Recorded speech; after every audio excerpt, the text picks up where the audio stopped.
Hello friends, welcome to learning hub 360। আমি হাসিবুর আজকে তোমাদের কাছে আর একটা নতুন ভিডিও নিয়ে চলে এসেছি। আজকে আমরা শিখব ফিউচার কন্টিনিউয়াস টেন্স।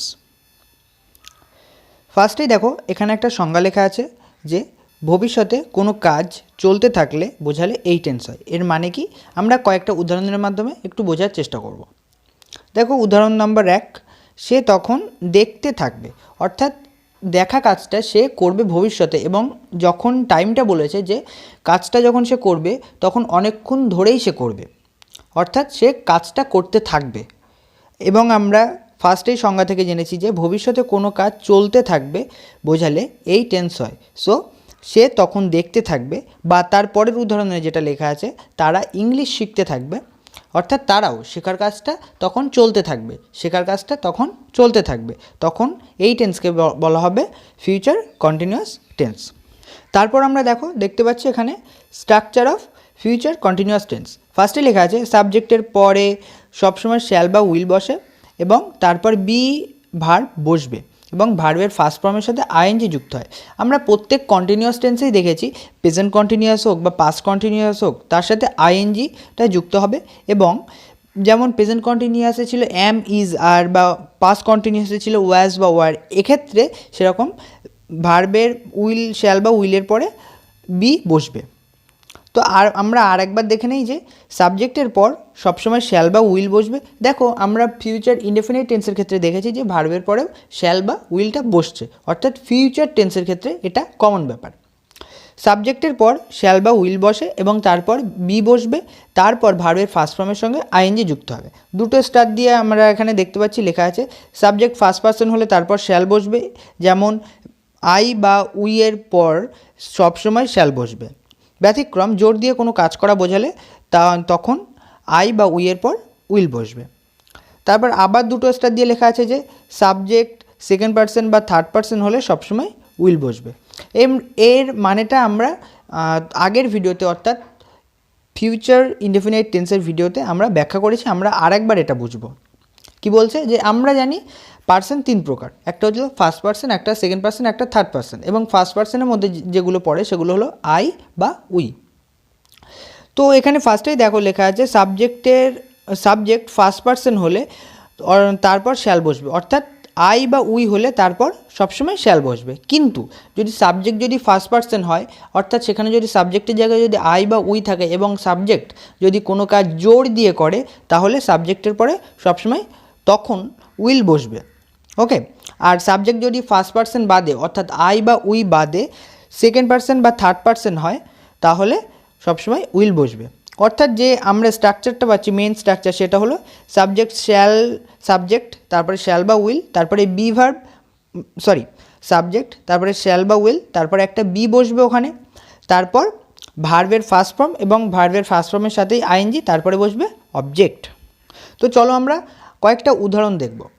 ফার্স্টেই দেখো তারা কাজটি করতে থাকবে, অর্থাৎ তারা যে কাজটা আছে ওখানে সেটা অনেকক্ষণ ধরে ভবিষ্যতে তারা তখন যে টাইমটা বলেছে তখন ওই কাজটা তারা করতে থাকবে। তো এখানে যেহেতু সাবজেক্ট তারা, তাই আমরা দিয়ে দিলাম, এবং যেহেতু তারাটা ফার্স্ট পার্সনের মধ্যে পড়ে না তাই আমরা দের পর উইল দিলাম।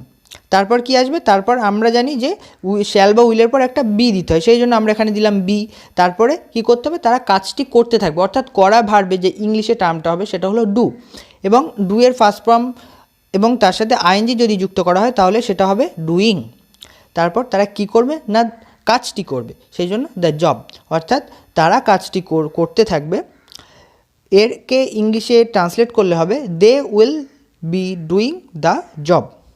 পরের উদাহরণ আমরা দেখব, আমরা বই পড়তে থাকবই। দেখো এখানে আমরা জোর দিয়ে করছি, এখানে আমরা মানে হচ্ছে ফার্স্ট পার্সন এবং ফার্স্ট পার্সন জোর দিয়ে কাজটা করছে, এবং আমরা জানি ফার্স্ট পার্সন যখন জোর দিয়ে কাজটা করে তখন সাবজেক্টের পরে উইল বসে। তো সেক্ষেত্রে দেবো আমরা যেহেতু সাবজেক্ট সেজন্য দিলাম উই। তারপরে আমরা জানি উই এর পরে, অর্থাৎ সাবজেক্টের পরে শ্যাল বা উইল যে কোনো একটা দিতে হয়, আর যেহেতু আমরা ফার্স্ট পার্সন এবং কাজটা জোর দিয়ে করব আমরা, সেই জন্য উই এর পরে আমরা উইল দিলাম। ওকে, তারপরে কি করব না পড়তে থাকবো, পড়া কাজটা আমরা করতে থাকবো, এবং পড়া কাজের ইংলিশে টার্মটা হবে রিড। রিডের সাথে যেহেতু আইএনজি যুক্ত করতে হবে সেই জন্য আমরা দিলাম রিডিং। তারপরে দেখো কি পড়বো না আমরা বই পড়বো, সেই জন্য দিলাম দ্য বুক, অর্থাৎ আমরা বই পড়তে থাকবই। এটাকে ইংলিশে ট্রান্সলেট করলে হবে we will be reading the book. তারপরে দেখো আমরা নেগেটিভ এবং ইন্টারোগেটিভ সেন্টেন্স করাটা দেখে নেব। এটা একেবারে ফিউচার ইনডেফিনাইট টেন্সের মতো। দেখো ফার্স্টে লেখা আছে নেগেটিভ সেন্টেন্স করার সময় শ্যাল বা উইলের পরেই নট বসে, এটাও আমরা দেখেছি ফিউচার ইনডেফিনাইট টেন্সের মতোই।